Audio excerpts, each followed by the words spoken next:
everyone. My name is Nada Ahmed, and I'm your host for the Braving Innovation podcast. I help businesses innovate and bring new products and services to market. I believe every company and team can achieve immense success in creating sustainable and profitable business models. All you need is an agile leadership mindset to build powerful, high-performing teams, get access to proven tools and strategies for impactful growth, and the ability to get the right mentors and investors on board. In this podcast, I want to help you with all of that. So I will be bringing you inspiring stories, tips, and strategies from leaders all around the world so that you can excel on your journey as an entrepreneur, innovation leader, and investor. Welcome to Braving Innovation. I'm really excited to have a very special guest here with me today, Kyle Nell, joining us from Austin, Texas. Kyle is the president of Singularity Labs at Singularity University, and he is the former CEO and co-founder of Uncommon Partners, which is a transformation company he co-founded that was acquired by Singularity University. He is the co-author of Leading Transformation, a book I highly recommend, best-selling at Harvard Business Review Press, and he is a behavioral scientist that has designed a multidisciplinary behavioral transformation approach in which he uses narrative and applied neuroscience to help organizations break out of incrementalism. So this is a must for anyone working with innovation and transformation in big organizations, but also if you're thinking transforming within a smaller company. Kyle also founded and served as the executive director of Lowe's Innovation Lab. Lowe's is a home improvement retailer, a Fortune 100 company, and under Kyle's leadership, the Lowe's Innovation Lab introduced projects such as Lowe's HoloRoom augmented and virtual reality design experience, the Lowe autonomous retail service bots, and 3D scanning and printing services at retail. And as you will find out, they also, in collaboration with NASA, sent the first 3D printer to the International Space Station. Now that is transformational. So Kyle is a super inspiring thought leader within this space. He serves on many boards across the globe, and today working on some really exciting futuristic projects that we will hear about in this podcast. We will also dive into how to use narratives to drive change and not only focus on who they're for, but how you can use them to change behavior. We talk about how to measure success, how to think about KPIs, why collaboration is so important in today's economy, and he leaves us with some really great tips on how we can use these narratives in our own personal life with our families to live a fuller, more integrated and joyful life. So please listen. You will love this. Enjoy. So to get started, the tradition at Braving Innovation is to ask my guests, tell us about a time where you had to either face a difficult situation, make a difficult decision in which you had to really muster a lot of courage and be exceptionally brave. Yeah, thank you so much. Yeah, there's a bunch. The one that comes to mind is, in 2017, actually, I started the Lowe's Innovation Labs, which I'm sure we'll talk about in a little bit, and founded that and grew it to be a pretty large and fairly, well-regarded institution. We built a lot of wild and exciting things. We were first to just about everything, VR, AR, using it for big traditional organizations. We built exosuits for employees. We put a 3D printer in space, for crying out loud. And I had an amazing team, but I kind of had gotten to the point where it was just become routine and it was getting kind of dull. And I didn't feel like it was pushing it very far. And in our family, we have family goals, and I'm sure we'll talk about in a bit. It's driven by a narrative about what we want to do as a family. And it wasn't helping what we were doing now wasn't helping us get to those family goals. And so my wife was gently nudging me that it was probably time to make a change. And I was just really happy. Everything was going great. I was getting paid really well. But I also knew it was time to make a change. So I made the decision to leave when we were at the top of our game. Everything was going great. And it was hard. A lot of people asked me what I was doing. They said it was ridiculous that I would leave because I had an enviable position and things were going really great. Yeah, but I'm glad I did. It was hard, and leaving right after leaving was not easy because we had to start. I started something from scratch. Co-founder Amanda Manak, who was at Lowe's with me, but we started from scratch and we built something great, and then it got acquired really fast, and that's been exciting. So I think that the hardest thing, not the hardest thing, but one of the things that comes to mind is leaving when things are good and not just waiting for them to get bad before people depart. So many times I hear from folks that are like, "Oh, I hate my job," and "Oh, I hate this." Well, in my view, you're well past the time you should have left. By the time you hate your job, you should Absolutely. leave when things are good. Yeah. No, that's a great story. And I think a lot of people can relate to that because it's very easily, especially if you do love your job, to kind of get stuck in there and make that decision to maybe step outside your comfort zone. And the thing that scares people the most is at least what they've told me when I quit my job, is the uncertainty, right? Like, will you be able to reach the same high again? A lot of people have said to me, especially men, they're like, well, now that I have a lot of financial responsibilities, and I have to remind them that so do I, but also that, like, I've climbed the ladder. I'm here where I am. I'm just afraid, like, if I quit now, if I try something different, would I be able to get to where I am again? And I think it really comes down to believing in yourself and just having that faith and trust that, yeah, you made it this far once, like, why can't you do it again? Totally. And the other thing too is if it doesn't work out, that's okay too. You're gonna bounce back. You're gonna try something else. You're gonna figure something out. Not everything's gonna work out, but like you said, if you've got the right mindset and the right attitude, you can just kind of figure it out along the way. I mean, who could have guessed all of the craziness that's happened over the past 3 years? No one could have planned for that. No. Absolutely. So Ab so Yeah. so you just got to be resilient and really have your goals fixed. The other part that I find a lot when I talk to people and even myself when things start to fall off the rails, you're not really doing what it is that you are here on this earth to do. Making money seems like a great goal, but at a certain point, additional, 10% or 20% your salary is not going to change your life. But what would change your life is maybe doing something that's more core to your mission and to why you feel like you're here on this planet. We don't have very much time on this earth. So No. what are we going to do? Make another, couple $100,000 or a couple $1,000,000? We're going to do something that matters. David Brooks is a pretty famous author. He wrote a great book, but in that book, he's talked about when you die, it's an offset thing, but I think he said it well, which is there's two kinds of things. There's resume information and then there's eulogy information. And I think about that too. Like, am I doing this? Not everything is a eulogy, but you should be working in my view, a lot on things that should be read at your eulogy. Not, Mhm. I grew ARR by 40% year over year, but that's no one's going to care about that. They're going to care that you did something that was meaningful to people Yeah. and meaningful for your family. And if those Yeah. things don't jive together, part of that could be providing for your family, but if they don't come together, people just get unhappy Yeah. and they hate their lives. And that's not a way to spend it, in my view. Yeah, and that's so true, and I think in a lot of the surveys that are coming out now, trying to understand the Great Resignation and why people are resigning. So the big chunk of people who are resigning are people who worked for 10 years in their 30s, in their 40s, who are just now saying, we've gone through 2, 3 years of a lot of uncertainty, and they've spent a lot of their careers doing what everyone tells them to do. And now they're ready to take some bigger risks because they're a little bit more established, a little bit more confident in what they can do. And that's kind of where I found myself that, Mhm. now is the best time. It's still not too late.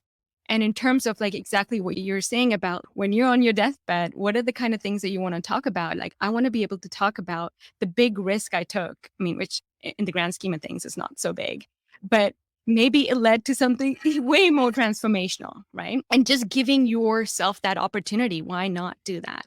So let me also start off by asking you, since you mentioned Lowe's and the really impressive work that you were able to do there in a short period of time.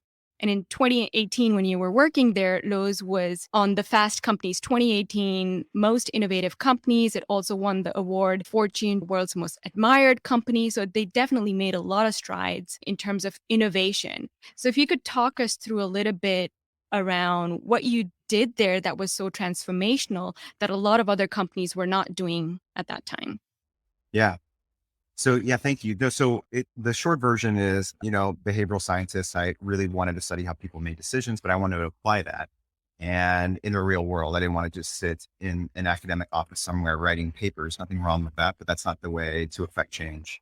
And so I had an option. I went to graduate school at the University of Wisconsin. Amazing, amazing program. I thought I was going to be a lifelong marketing researcher. I love marketing and the art of it and understanding how people make decisions and being able to use like real, true qual and quant to really understand that. So hats off to like the really, really great market research out there. They don't get a lot of love, but when I was there, I started to experiment with different things and different methodologies. And what I found was the the methodology that I was being taught to communicate information was in my MBA program was what every MBA program teaches, which is like to be concise, to be data driven, and to be bullet point focused in like a PowerPoint format. And the basic social contract, which no one really says out loud, but it's applied, is that the most rational, best thought will win. And that if somehow you can convey the best idea, that then magically the management team will just do it. And that's just not how the world works. And what I found was, so it was less about conveying information in a concise way. The real goal should be behavior change. And again, the social contract of the business meeting is that I'm going to come with my rational thought. You are going to come with your pre-existing plan as a management team. And then, we should battle it out in the battles of ideas. And then whichever one wins, we should do. And that's kind of how it is, but it hardly ever really works out that way, ever. Yeah, because most people So then, don't make decisions based yeah. on, sorry, didn't mean to interrupt you, but like most No. people don't make decisions based on logic, but it's actually emotions that drive most of our decisions. 100%. And I think people don't understand 100%. that. Yeah. Yeah, 100%. We all do. I mean, I do. I study it and I still make emotional decisions. Emotions are not bad, by the way.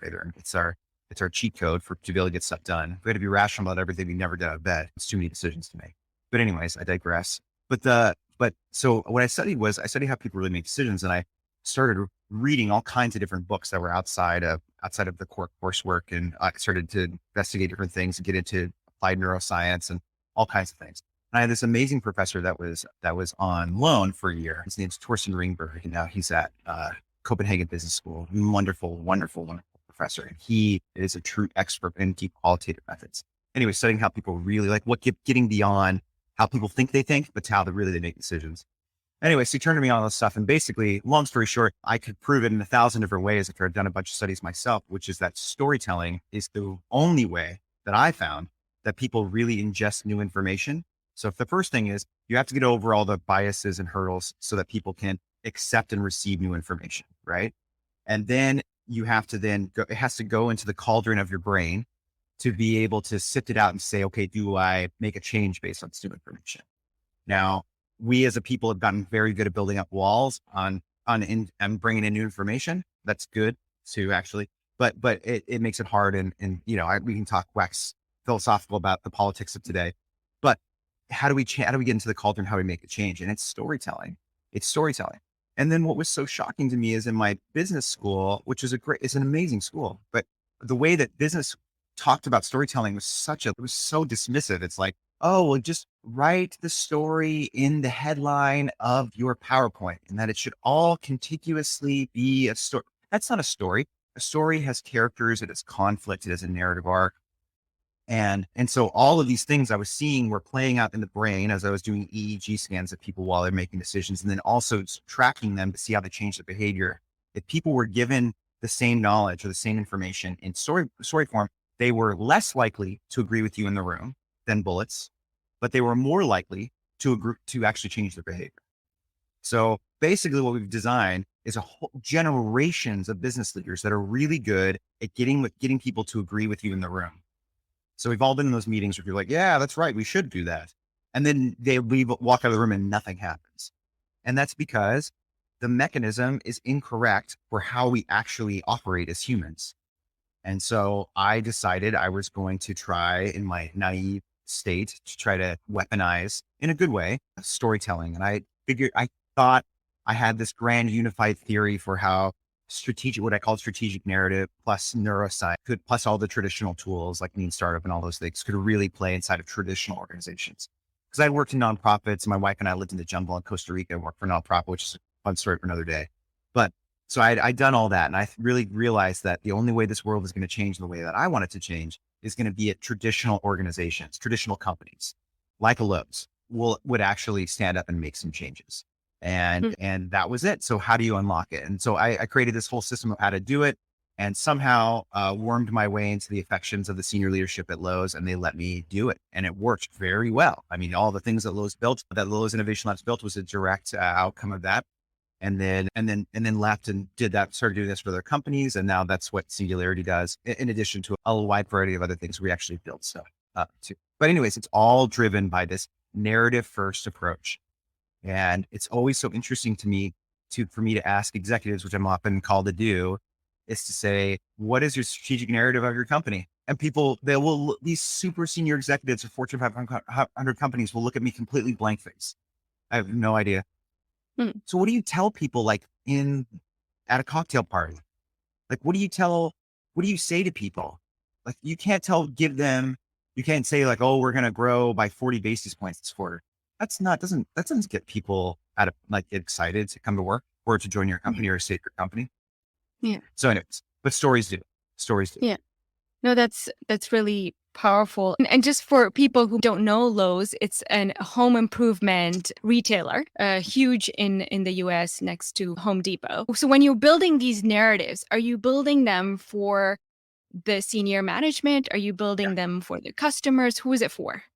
Yeah, you can have great question. You got it from different angles, but primarily what we're doing is the focus is replacing the strategy document or amending it to be the strategic narrative being the base. And then all of the other pieces are just addendums to it. So the first focus is on the senior management. And one of the things I always say is that I really dislike the whole customer first idea. I like the idea. I hate the phrase. And the reason why I hate it is because, again, it's based on this very naive and untrue notion that if somehow it's good for the customer, the organization will naturally just do it. That just doesn't happen.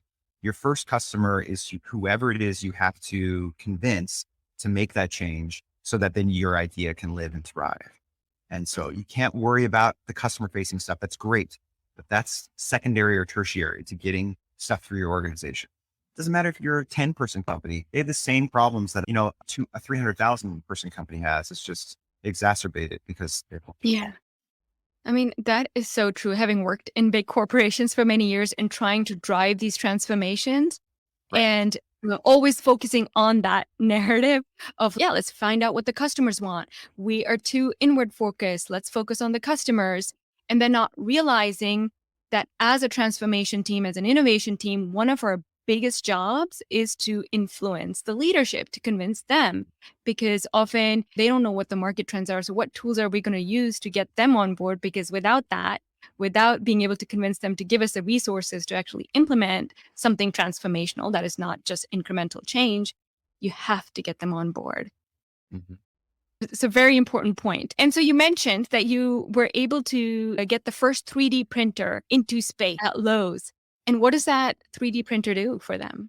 Why was that important? You can go and look on the Google Images, or not Google Images, but the Google map of the International Space Station. It's still in there. Still makes tools, and it still works for the International Space Station. Things break all the time, and you can't just go to the store to get one. So it's the store. The first commercially manufactured thing off the planet is a Lowe's wrench, especially made for the astronauts, which is pretty exciting. Wow. The idea being that the astronauts, and we've learned this, as long as we've had astronauts and even explorers, what works, if it works in space, people that are in space have the same problems as people on Earth. They're just bigger and more extreme. And so if you can solve it in space, in the International Space Station, you can solve it here on Earth. And a lot of these same problems exist, almost all of them actually. And so getting stuff when you need them without a lot of waste is really important. So for instance, a lot of things on the International Space Station are old. What happens if something important breaks, or even something not important breaks? What do you do? You have to wait, call down to NASA, and you have to wait for the next possible ship, which could be months or years. And what if it's super critical? What do? You're totally out of luck. And that's a bad problem when you're orbiting the Earth. What happens when we try to go to Mars? What happens when we try to, we really colonize the moon? I mean, there's a lot of things there where we can't just be going back to Earth every 2 minutes.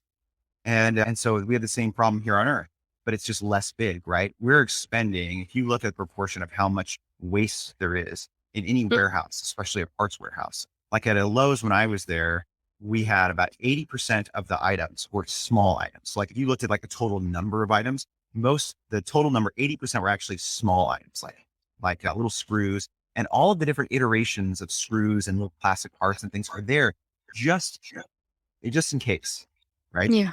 The velocity on those were very, very low. So there's so much waste in that space there, just hoping that one day it would be good for the customer in case they need that one little random part. But even then, even with all that selection, there's still so many things that have to be special ordered or brought in from somewhere else, and still doesn't serve the customer. So what if you could shrink all that down? So that was the idea. If we could do that on space at the quality required for the International Space Station, you could replace any part on a refrigerator, no problem. Yeah, exactly. Absolutely. And you don't have the luxury of having like all that inventory available to you in space, right? You don't have space in your space station. So yeah, that's a real example of like the impact that you were having of the innovations that you were doing in Lowe's. And then things like the AR, VR technology for people to be able to actually envision what kitchens can look like for them if they renovate them, etc. Were you able to then directly connect that to higher sales, more revenue 100%. for those? Yep. Yeah. Yep. I can't talk about the exact numbers to this NDA, but yes, 100%. Because one of the things that, we get pressed really hard on in corporate is KPIs, like return of investment. Can you show me the return of investment? And often the time horizons for these can be really long. So it's not like you can tell them by the end of the year, you're going to be in some instances, right? But here you were able to do that in retail, for example. Yeah. It's one of the things that it's part of the big pieces of my book, which is one of the things you have to have is a strategic narrative followed by future KPIs. So one of the biggest mistakes that organizations make is they use mature metrics to judge something in its infancy. And if you use and usually it's sales, right? So everyone's like, well, this thing that you invented 3 minutes ago, how come it's not as big as this? I'm like, well, but it doesn't mean that it's good new. There's good new, there's bad new, but we need other measures to be able to see if something's good or bad or not. And good or bad meaning, should we invest in it? Should we sustain it? Should we maybe supplant it with something else or vice versa? And there's poor Kodak is always taken behind the woodshed and beat up for inventing the digital camera and then now becoming a shadow of itself. But one of the reasons, if you really go back to why they invented the digital camera, but the way that that story is usually told is like one day they're like, oh, we just invented a camera, like on a lunch break. No. They had teams of people working on it. They spent millions of dollars. They spent years developing the digital. So it wasn't an accident. They were doing it on purpose and they were really dedicated to it. But one of the reasons they decided to not really keep going with it was because they were using mature metrics to compare it to. They were looking at the paper and chemicals business and the resolution of 35 millimeter cameras and comparing it to this little nascent digital camera and the cost there. But if they were looking at something else that maybe image improvement year over year, then you would see the digital camera and then the cost for however their pixel or whatever they were choosing to compare to the 35 millimeter, you would see very quickly that the digital camera was going to blow out all of the numbers for Kodak and for imaging very quickly. But they were looking at the paper and chemicals business and they were looking at the dollars coming in. And that's what gets people in trouble. Exactly. It's like what you're comparing it to. Like when Uber went out to get investors on board, they were comparing it to the current wasn't ride sharing, but like the taxi market, right? Exactly. Like the cabs. And that was completely different from the market that they're assessing now, which are just anybody who wants to go from anywhere, from A to B. So it's really what you're comparing it to. And then when you went on your own after Lowe's and started Uncommon Partners, what did you mean by Uncommon Partners? Because you also talk a lot about that. Yeah, thank you. So That's one of the key things too that was in my original wild thesis was that if you want to do something different, you have to work with people you wouldn't normally work with. And you can't just and this goes back to all the social science stuff. If you go back through history or if you look at how any big changes have made, it's usually through some sort of disaster or war that forces this to happen or extreme competitive environment. But you get these interesting bedfellows. You get these people that in organizations that normally wouldn't work together that are forced to work together because it's survival. And then they end up doing much more than they possibly could. But it can't be a all the research is very clear. You don't get as much out of it if it's just a transactional relationship. If you treat somebody or another organization like an employee, not an employee, but as a vendor or vendee, you're going to get not the results you want. That works fine if you're just buying software somewhere and you don't care about building or iterating. But in the innovation process, as you well know, there's so much unknown and you have to iterate with each other. And a key part of iteration is communication. And if you're not treating each other like partners, think about, your spouse, right? Or your significant other, you say things to each other that are uncomfortable in the moment because you love them enough to say, honey, you look ridiculous. You're not going outside the house. Right. But we don't do that in business very much, right? We should say, I don't like the person you just hired. He is annoying and we don't want to work with you anymore. What usually happens is you just don't get the contract again and you never find out why. You never find out the new guy you hired is as off-putting and annoying, right? So those are the kind of hard conversations you have to have on a regular basis and the trust you have to be able to make that work. And so again, like Lowe's and NASA, who would have ever thought Lowe's and Maiden Space, who's been acquired by a company called Redwire, would work together to put a 3D printer in space. Like it just doesn't make any sense. But if you take a step back and you think about the strategic narrative of it, Lowe's is in the business of providing stuff to people in the fastest, best way possible for their homes. The astronauts happen to live in space. So if we can figure it out there, it does make sense. It makes perfect sense actually why we would want to do that. But on the surface, it just seems like, whoa, I can't believe that's happening. And that's how you kind of know you're in a good spot. Because guess what? Your competitors probably are talking to those folks. And that's exactly. Go and get new stuff, new ideas. Yeah. And that's really connected to collaboration, right? Like how do you actually collaborate? People use the word a lot, but they don't have enough trust and they're not willing to let their guard down and let people in. Right. And they still have that, they don't have that win-win mindset. Right. Right. That if I win, you win. Exactly. I mean, there's a huge part. So, and it's also counter to corporate culture, right? So where you want to have everything lawyered up and leveled up. And even if you think about too, probably the companies you've worked for, if you go and you work with a startup or a small company, maybe it's like a 2-person shop or like a 3-person or 4-person shop with hardly any money. What's the first thing that big companies give them? They give them a big 40-page MSA that they would give to IBM and say, go and do this, go and get insurance, go and do all this stuff. And they're like, we have like $2,000 in our bank account. We don't have this contract will destroy us before we even kind of get going. Right. So we don't start with trust, and it doesn't mean being foolish, but there's a way to pare that down. So like at Lowe's, for instance, we went from a 42-page MSA down for the smaller companies we were working with. We had a 4-page, very simplified, very friendly MSA. And that allowed, I think about all the cost savings on the lawyer side, just that alone for these poor folks, so that they could get through the process and then we could start to work together. And so there's like all these things, if you start to break it down and think about it again, like kind of a behavioral science way, it's not just the outcome we're desiring, it's the whole process needs to get cleaned up.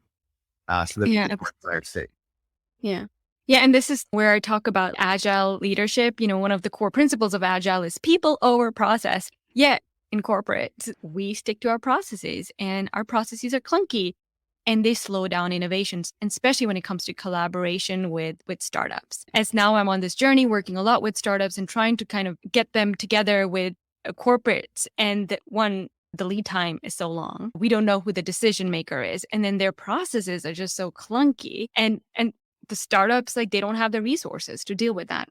So it's really being able to look at, okay, what's really the value here? Can we not apply the same process, the standard process for every single problem that you have? So another question for you is, a lot's happened since you wrote that book, 2018. The world has changed drastically. Yeah, a couple of times. So yeah, in many different ways. So it would be great to hear your perspective a little bit on what have you learned in the past 4 years in the pandemic that has informed you not only just on this building these narratives and how we need to think differently about our KPIs, but how we actually drive transformation? What have we learned?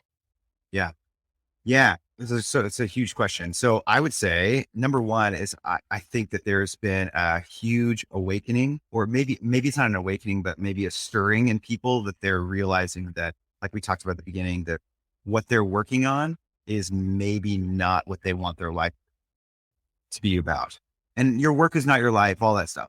But there's so much time you spend doing your job. So you don't have to love it. There are parts, everyone has parts of the job that they don't like.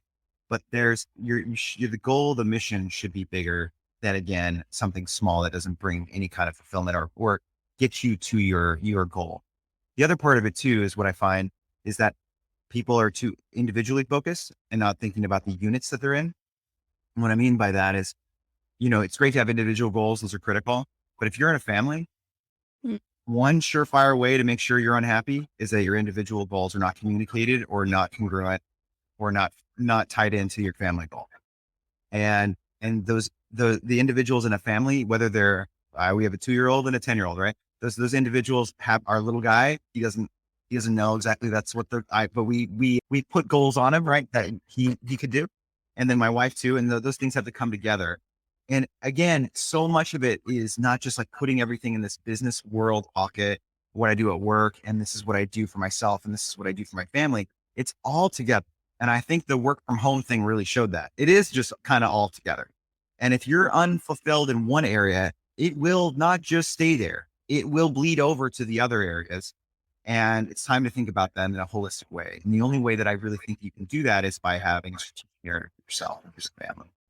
And if you can't do that, then there's a bigger issues at play probably. But if you have that and you can go to that, it really makes it so easy when opportunities show up to say, we're going to do this, even though it means a pay decrease or gone, or we're going to move to this place, or we're not, because it doesn't get us to our goal. It makes it so much easier than just being like, what are we going to do? I don't know. And that also can destroy.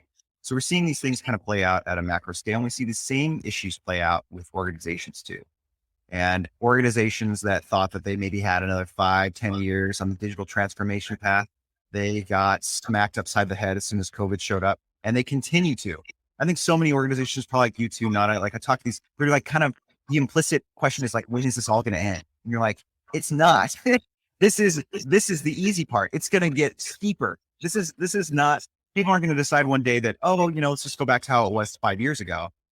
Their expectations are just growing. They're not shrinking. So organizations need to get it together too. Yeah. So all of it together. The other part I just want to say too is, so when I left Lowe's, one of the reasons I left Lowe's was to do what we were doing at Lowe's, but for other organizations, which we do at SU.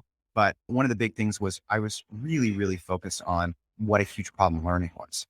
So learning is so critical to every single thing. It doesn't matter if you're young, if you're old, and especially in the business setting, it is so broken. It is so broken. And so how do we fix learning? And so one of the things that I left to do was to create a neuroadaptive and adaptive learning, a VR learning system. And so where we do that, it's called Pioneer. And basically you use bioadaptive sensors, so EEG and eye tracking, and then the VR environment adapts to what's going on in your brain to make it less hard, more hard, and to maintain learning outcomes. This is about 8 times more effective than a best one-to-one. So we have really large organizations that I can't say the names of, but that are using it. It's been really exciting to see that all play out. And so for me, leaving, one of the reasons I left is because I was so focused on learning. I thought learning was a huge problem, a huge opportunity, but also was worth leaving this great place that I was working at with these great people I was working at to go and tackle these problems. So that's what I would say. It's just the same thing. It's just become more acute. Yeah, fascinating. So two things, I guess, before we close out here. One, I would love to actually learn a little bit from you, like maybe step by step on how would I do this exercise with my spouse and with my family, for example, in terms of goal setting and narrative building. What kind of time horizon do you think about? Yeah. Can you break it down for us? Yeah.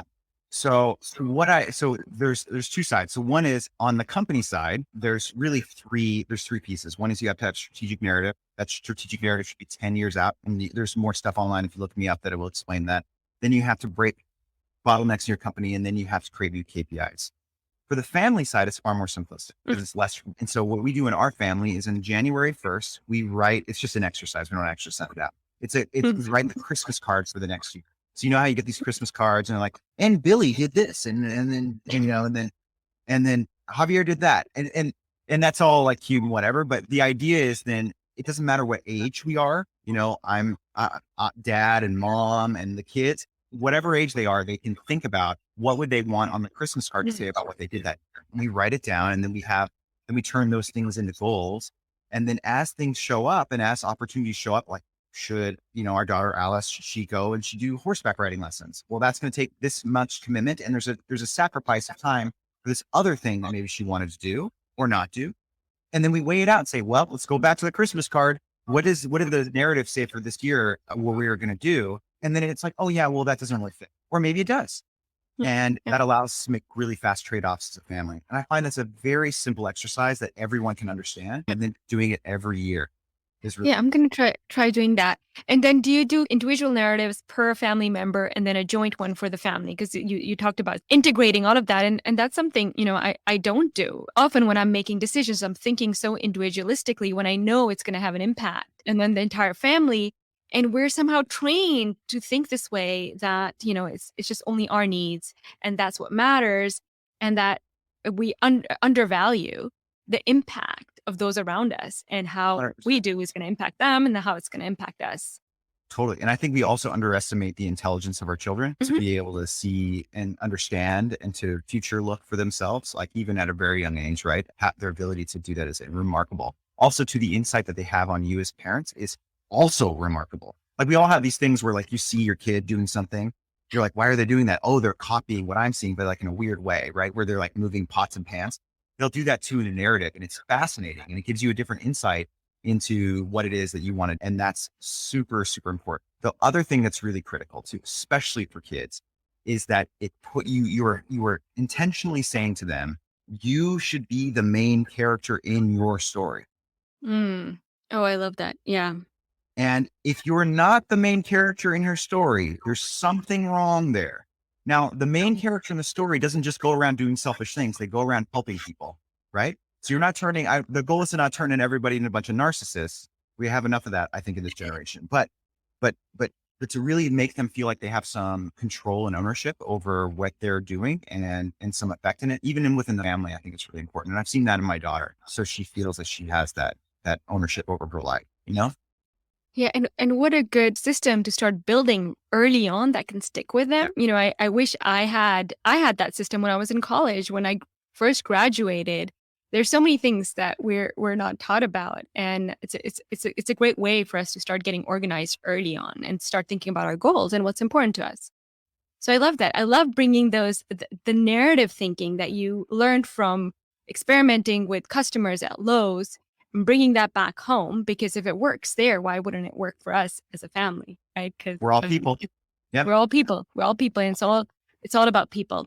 So thank you so much, Kyle. This was such a fascinating, inspiring, and full of knowledge conversation for all of us, hopefully. And we learned a lot about building narratives, how to think about KPIs that are mature KPIs, as you call them, but future KPIs, how we can think differently about learning and how we can set goals for ourselves as a family. I think all of us can take that away with us. Thank you so much for joining. And we hope to bring you back on here again. Thank you, Kyle. Thanks. Thank you for listening to the Braving Innovation podcast. If you enjoyed this episode, do hit subscribe so you do not miss any of our future episodes. Don't forget to leave us a review and share this podcast with others who might find it valuable. Thank you.